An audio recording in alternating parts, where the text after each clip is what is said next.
आपने बताया कि फर्स्ट एग्जाम मैथ्स का हुआ। हम्म। तो क्या ये केवल मैथ्स और साइंस बैकग्राउंड वाले ही जा सकते हैं, ये एग्जाम क्रैक कर सकते हैं, ट्राई कर सकते हैं, कि आर्ट बैकग्राउंड, कॉमर्स बैकग्राउंड वाले के लिए भी कोई स्कोप है इसमें? अगर अंबिकापुर जाके पढ़ाई करने के बाद अंबाला जाने का कैसे सोचा आपने? क्या ऐसा था कि जो अंबिकापुर में आपको नहीं मिल रहा था, अंबाला में मिला? क्या खास था अंबाला में? जैसे कि इसकी सेवा करनी चाहिए, इसलिए मैं भी फौज में गया। फौज में जाना चाहिए मुझे, तो इसलिए मुझे एनडीए एग्जामिनेशन का पता चला वहाँ के ऑफिसर से। मैंने 11th-12th अपने स्कूलिंग अंबाला से की और वहाँ पर एनडीए की कोचिंग भी की साथ में। मैंने 12th में ही एग्ज़ाम दिया 1 सितंबर को एनडीए एग्जामिनेशन, और उसमें मैंने रिटर्न क्लियर किया।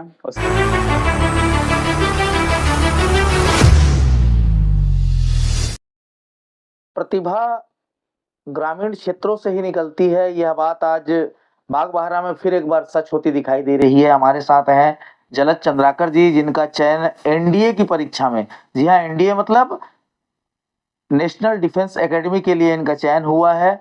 आइए इनसे चर्चा करते हैं कि किस प्रकार से इन्होंने प्रयास किया और कैसे इस मुकाम तक पहुंचे। नेशनल डिफेंस एकेडमी में चयन होना बहुत बड़ी बात है, जहां मुश्किल से मुश्किल 400 से 500 सीटें होती है प्रत्येक वर्ष, जिनमें स्थान बना पाना, वो भी छत्तीसगढ़ से, ये बड़े गर्व की बात है। इन्होंने छत्तीसगढ़ के साथ साथ महासमुंद जिले और बागबाहरा को भी गौरवान्वित किया है। तो आइए उनसे चर्चा करते हैं कि किस प्रकार के का परिश्रम उन्होंने किया और यह मुकाम हासिल किया। जलज जी, आपका स्वागत है। शुक्रिया। आपको बधाई कि एनडीए में आपका सिलेक्शन हुआ। तो सर्वप्रथम आपसे जानना चाहूंगा कि कैसा रहा आपका अध्ययन का क्रम? प्राइमरी लेवल की पढ़ाई, मिडिल, हाई लेवल की पढ़ाई आपने कहाँ से की, इस विषय में बताएंगे। सबसे पहले मैं अपनी शिक्षा 5वीं तक मैंने बागबाहरा से ही की, फार्मल कॉन्वेंट स्कूल से। फिर मैंने नवोदय और सैनिक स्कूल का एग्ज़ाम दिया था। मैंने दोनों एग्ज़ाम में प्रथम स्थान नवोदय में और 27वां स्थान सैनिक स्कूल में प्राप्त किया। फिर मैंने ये फैसला लिया कि मुझे सैनिक स्कूल जाना चाहिए, क्योंकि मेरे माता पिता ने कहा कि वो ज़्यादा बेहतर स्कूल है और वहाँ पर मुझे ज़्यादा बेहतर शिक्षा मिल सकती है। फिर मैंने सैनिक स्कूल से 10वीं तक अपनी सारी शिक्षा प्राप्त की, और वहीं पर मुझे ये एहसास हुआ कि मुझे भी इस देश की सेवा करनी चाहिए, इसलिए मैं भी फौज में गया। फौज में जाना चाहिए मुझे, तो इसीलिए मुझे एनडीए एग्जामिनेशन का पता चला वहाँ के ऑफिसर से। मैंने 11th-12th अपने स्कूलिंग अंबाला से की और वहाँ पर एनडीए की कोचिंग भी की साथ में। मैंने 12th में ही एग्ज़ाम दिया 1 सितंबर को एनडीए एग्जामिनेशन, और उसमें मैंने रिटर्न क्लियर किया। उसके बाद एक एसएसबी इंटरव्यू होता है, जिसमें 5 दिन का चयन होता है। उसमें 3 अलग-अलग टेस्ट होते हैं, साइकोलॉजिकल टेस्ट, ग्राउंड टेस्ट और इंटरव्यू टेस्ट। वो तीनों को पास करके मैंने फिर 5 दिन का मेडिकल दिया, और उसके बाद अभी फाइनल मेरिट लिस्ट आई है, जिसमें मैंने ऑल इंडिया रैंक 180 प्राप्त किया है। और ये सब की श्रेय मैं अपने माता-पिता, सारे अध्यापकगण एवं मेरे जितने भी परिवार में सारे बड़े हैं, उन सबको देना चाहूँगा। 5वीं तक की पढ़ाई बागबाहरा में करने के बाद, जैसा कि आपने बताया कि नवोदय और सैनिक स्कूल दोनों में आपका चयन हुआ। सैनिक स्कूल मतलब अंबिकापुर। अंबिकापुर जाके पढ़ाई करने के बाद अंबाला जाने का कैसे सोचा आपने? क्या ऐसा था कि जो अंबिकापुर में आपको नहीं मिल रहा था, अंबाला में मिला? क्या खास था अंबाला में? जैसे कि हम सब जानते हैं कि छत्तीसगढ़ में उतना सेना का स्थान नहीं है। छत्तीसगढ़ में उतनी सेना अभी मौजूद नहीं है, तो मुझे लगा कि अंबाला, जहाँ पर सेना कैंटोनमेंट एरिया, वहाँ पर मैं जाऊँगा तो मुझे वहाँ पर एक अच्छा माहौल मिलेगा और मुझे आर्मी में जाने के लिए और मोटिवेशन मिलेगा, इसलिए मैं अंबाला गया। अपने पारिवारिक पृष्ठभूमि के विषय में बताएंगे कि मम्मी पापा क्या करते हैं, कितने भाई बहन हैं आप लोग, उन लोगों की शिक्षा दीक्षा क्या चल रही है, इस विषय में बताएंगे। मेरे माता-पिता शिक्षक हैं, दोनों शिक्षक हैं। मेरे पापा मैथ्स के टीचर हैं और मेरी मम्मी केमिस्ट्री की टीचर है। मेरी दीदी अभी एमबीबीएस कर रही है और वो 3rd ईयर में है। जैसा कि आपने बताया कि 180 रैंक आपने होल्ड किया जी। एनडीए के एग्जाम में, तो किस प्रकार की आपने तैयारी की? इसके लिए क्या क्या आवश्यक है? क्योंकि हमारे हम आपको हमारे चैनल के माध्यम से हमारे दर्शकों को भी ये पता चले कि किस प्रकार से तैयारी आपने की।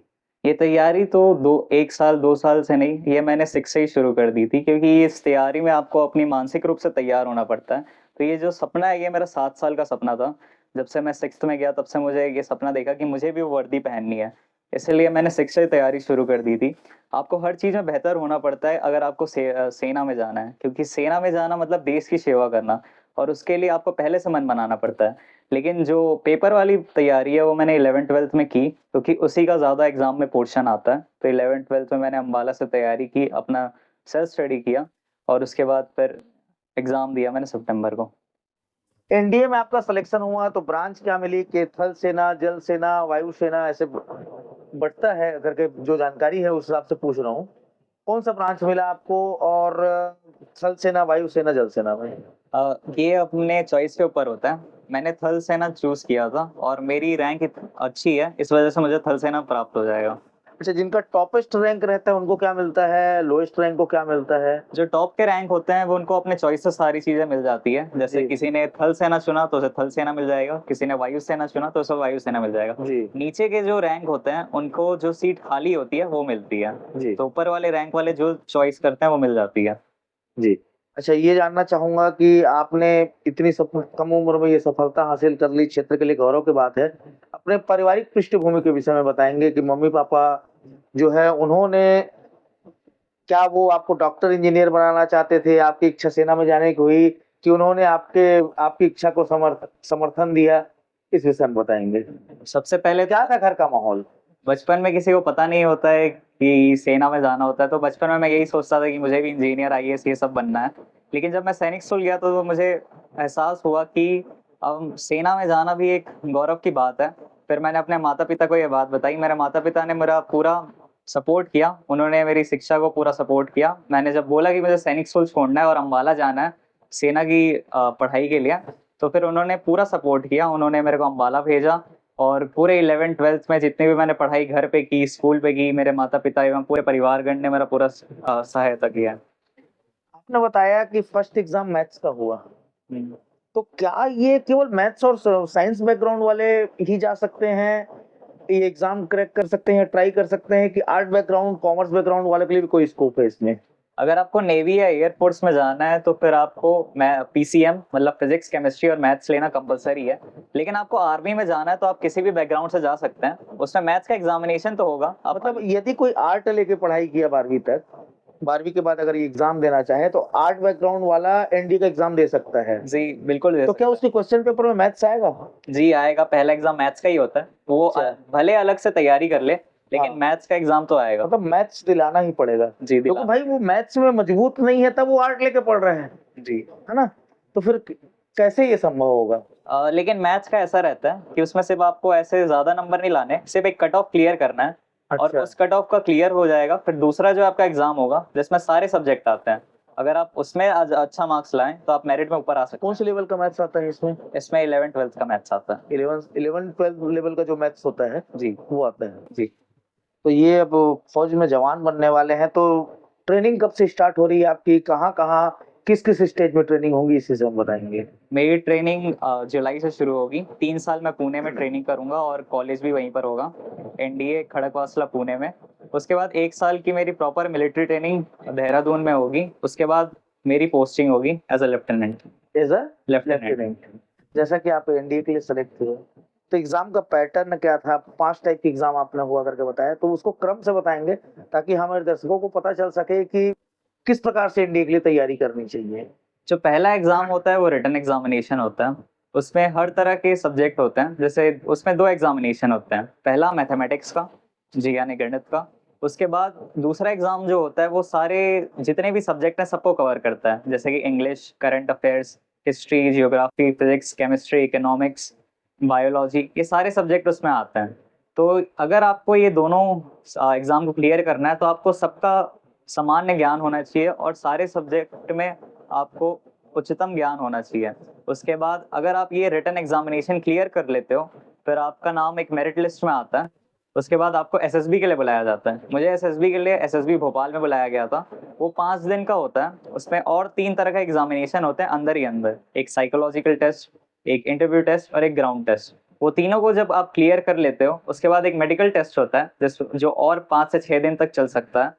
उस मेडिकल टेस्ट को पार करने के बाद आपको फिर मेरिट में कम्पीट करना पड़ता है।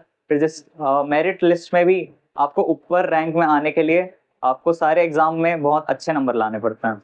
कैसा फील कर रहे हैं एनडीए में चयन होने के बाद, और क्या संदेश देना चाहेंगे? क्योंकि आप छत्तीसगढ़ के छोटे से कस्बे, या कहा जाता है आज तो नगर पालिका है ये, बागबाहरा, वहां से बिलोंग करते हैं, तो क्या संदेश देना चाहेंगे छत्तीसगढ़ के अपने हम उम्र लोगों को?